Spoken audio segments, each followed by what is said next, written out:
in terms of the level of Valorant we see. And again, Haven is a map where you talk about being able to run circles around them on split. They employed so many similar tactics. That shot. Again, you've seen that a few times where it's just reactionary, tends to just posted. And it's that intuition that Sentinels have where they're constantly, they don't even need to be given the information. They're able to just position accordingly. At least the vibes were good. The vibes were immaculate. And again, a celebration of both regions in my eyes. We get to see Sentinels come back in looking as good as when they left off. I think Reykjavik was, if anything, just a question mark of, okay, can they now continue this? Are they able to keep that throne? Because we've seen so many other teams, early days, unable to keep that. They dropped it. But these guys still look unfazed, unpressured, and leading the scene. Yeah, absolutely. And you think back to recent performances, there's a blemish or two across regionals. Again, even talk about the Sonics loss on Icebox and then eventually dropping a series to Xcept. But these guys come out in their first performance, and yes, a 3-mapper. I wouldn't have called that one. No, I'm with you. I would have led towards a straight 2-0. But Sentinels close out. Yep. I think we get a really, really good look at exactly where they're sat coming into Berlin, and it's looking fantastic. I'm with you. I think this will be harder. I think this will be more of a test for Sentinels. Last time it was a flawless run. Already it's a tougher test technically in their first game in groups. I think the caliber here has improved. I think we have a higher quality of teams coming in. And again, for G2, let's flip that switch as well. The team that just took on Sentinels, who came in with a question mark hanging above their head of which form do we see? What sort of team do we see? They're a team that actually took a map off Sentinels at LAN, which is honestly not a bad accolade considering how flawless Sentinels have been recently. Absolutely. I mean, a testament in itself. And to say that we came out of the first series from G2 having certain questions about maybe stumbling and maybe not being on their A game, I guess is the term to apply there. Yeah. So to come and do the same thing versus Sentinels, brilliant to see. Again, there's lots of issues to fix, though. In and of itself, it was an absolute marathon of a series, and so we're going to go ahead and take a break and listen in to the Verizon post-game interview with Yinsu and a man who's all too familiar with these winning interviews already. It's Shazam. That is right, Dash. I'm with the man of the hour, Shazam from Sentinels, here with me. First of all, congratulations on that win. Now, that was a really highly anticipated match. I think people were building it up back in Challengers as well. And now you finally faced G2. What did you make of them? Yeah, no, I know there's a huge social media hype and rivalry, but I hope nobody hates on the players themselves because we respect them and they played a good match. But yeah, we were definitely looking forward to it with all the hype around it, and we wanted to play a good match. They fought hard, and I'm pretty upset that we lost the map. Honestly, feels like we had the right ideas, but things just didn't go our way. Unlucky, but otherwise, it was a good match. Well, let's talk about that map a little bit more because it is the first ever map you've lost on the international stage. What happened there? And do you feel like you could have closed that out? Yeah, we started off really slow. I think we had a lot of miscoms on our defense side, and we didn't really give ourselves a chance. And then I think our attack was pretty good at the end there, and we started forcing the issue, and they stacked some ults on some of our hits. I think we had the right read, but things just didn't go our way sometimes. It's hard to be 100% the whole time. The comms were pretty hectic too, and so I feel like if we played them again, we would take that map. I want to know what the meeting was like after that map backstage with you guys, because you don't find yourselves in that situation very often, and you've never found that yourselves in that situation at an international LAN. So what did you say to your teammates, and how did you get them to kind of come back in and be as dominant as you were on Haven?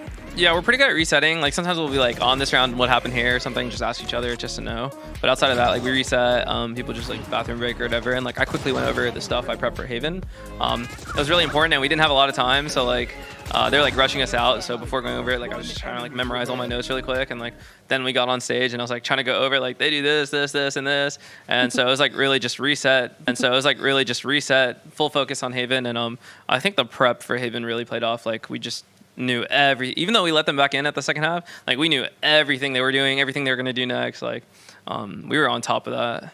I mean, yeah, the scoreline definitely showed. Now, you mentioned the social media kind of rivalry. I'm sure you've seen the plane that Carlos hired earlier. Anything you want to say to him now you've beaten his team? No, I mean, it's a good game, but, we play again, so we're not going to get complacent about it, and be ready for us next game, too. And lastly, your other team from your region, 100th, they are about to play their playoffs qualification map against Gambit. Who do you think is going to come out in that matchup? Oh, man. I honestly, people are going to hate me for this, but, obviously like NA this, NA that, but like Gambit is an insanely good team, and I have a feeling they're gonna wipe the floor. Like Gambit is strong. That's Scrimbucks, but Gambit is a really good team, and like we're learning a lot. We played a lot of practice with them since we came here, and we've learned a lot more playing versus them and like some of these teams than like when we're playing back in NA.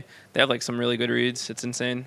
Oh, Shaz, you're back in Gambit. I love it. I love it. Thank you so much for joining me. And we'll see you back here against F4Q next. Awesome. Thank you. Thank you very much. You guys heard it from Shaz. He is backing a Gambit. Want to know who you guys are backing at home as well. We're going to take a quick break here, but don't go anywhere because 100 Thieves will be taking on Gambit right after this. I see it. I want to see it. I don't know if we will. I want to, though. Yeah, I'm with you. Let's go see how far we can take this then. 4-12 is the current scoreline. It is a mountain. And already, Nuki's found 10s. So a good start. Still showing this willingness to push at this point. Says a little something. Sicto has all the way onto a site with Dapper. Again, look at this crossfire though. Mixwell's giving it up, but they are anticipating that exact threat. Nuki will find 2 more, his 3rd on the round. Zoms will respond, but a 4v2 for G2. Okay, make that a 2v2. Okay, this is not how it happened, surely. From a 4v2 to a 2v2. And the last of Shaz and Zoms this time. Looking like A's the area they're going to be heading towards. Spike in the hands of Shaz. Heading on over. Cold Dementor and Avova on the other side. Rover might have even been heard there. Oh, look at this. Just a slice, just a portion. Flash comes in. And actually, they're pushing it. Cold Dementor good for 1. Now, does Avova get... Yeah, Shaz knows exactly... Okay. The read from both of them there. They both come off it. Ultimate Cold Dementor now, starting to feel things out here. Spots out at least 1, that's sick now noted. You can see the creep up on long as well. Keloqz better be locked and loaded. Cold Dementor good for 1. Spots out another, flash comes in, smoke goes down. Zomzo, great work towards Cold Dementor. That's now a problem for Keloqz. The neural theft will be popped to the information reveal, but Sentinels look to force their way through. Timing. 1 for 1, actually. Nuki will find another one in response to the Hunter's Fury popped. Zoms now, get through the lockdown, will be removed.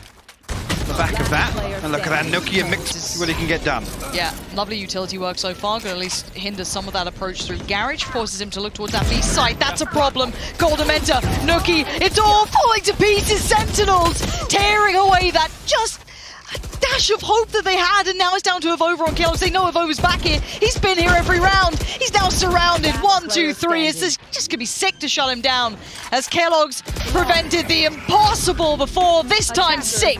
I couldn't imagine a better player to close it down, and in flawless fashion. Again, eventually, they're able to break through and find that final round necessary, but G2